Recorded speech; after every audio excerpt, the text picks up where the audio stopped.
probably know who I am and what I do by now.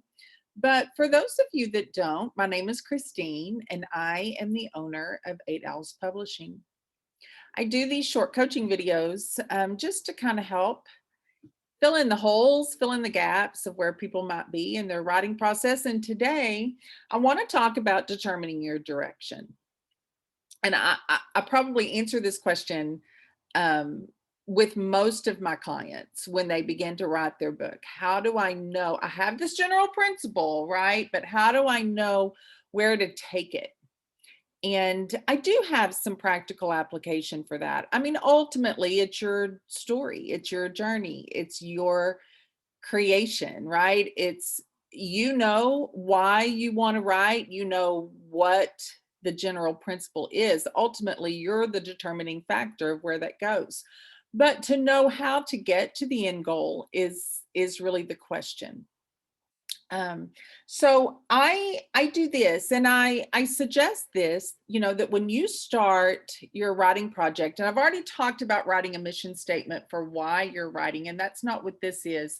I would write an opening prologue to begin with, that kind of spells out the roadmap of where your writing project is going to go. And you know, you don't, this is not fast rules that have to be followed. Again, it's your creation. But I do suggest that in that prologue, you give me 3 reasons why I need to read this book, or 3 lessons that are going to be addressed in the book, or 3 particular groups of people that you think this book is for. That's what I did in my book, One Small Voice, which is my testimony. But I talk about in my prologue that this book is going to be for 3 different groups of people. One, for those that don't know Jesus. Um, 2, another group is those that know Jesus, but don't, you know, are still just kind of bound up in pain and shame.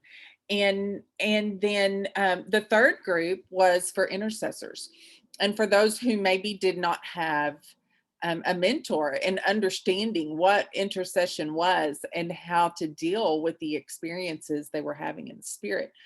So you know, so if you picked up my book and you read my prologue, you would think, okay, I fall into one of those categories. This book might be for me. It also helps you define your roadmap. Here's where you're going. Now you're going to have to hit on all 3 points, right? Whatever it may be.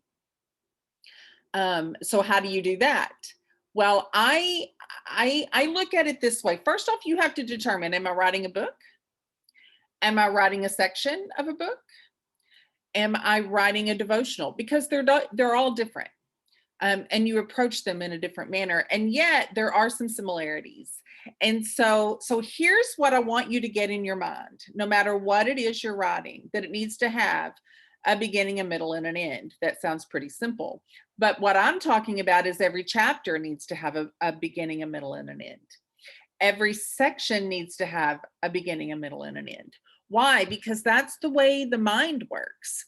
And so what you're doing is you're allowing people to track with you, and you're taking them on a journey of where you're going, and now they're going, and they can trust you because they know where you're going. They can see that, okay, you laid out this principle and you took it somewhere. So now they're going to trust you a little bit more, and they're going to rest in what they're reading in the next section or the next chapter, and they're going to say, okay, I'm going to trust you to take me there. The brain works like that. It needs to process this information that it's taking in before it can go to the next group of information that you're going to present, right? And if you can do that, then they're allowed to go on the journey with you. So just remember that everything needs a beginning, a middle, and an end.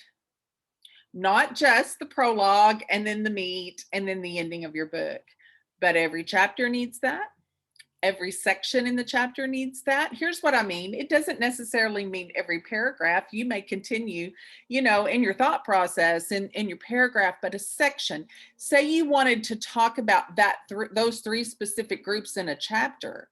Well, you would need to have a beginning and a middle and an end when you dealt with one group, then again with the second group, then again with the third group. I hope that makes sense to you. If you're intrigued by that idea or you're needing some clarity in that idea, feel free to email me at any time at info@christineodell.com. We are here to help you. That's our heart. Our heart is to help writers come up with a project that they are proud of, that they know that they have laid it all out there to the best of their ability and have done it with the best that they knew how. And that's really our goal. We're here to help you. We're here to encourage you. We're here to be your cheerleaders and to give you some insight on how to make it to that finish line, and feel like you won, feel like you did it. So have a wonderful day and blessings.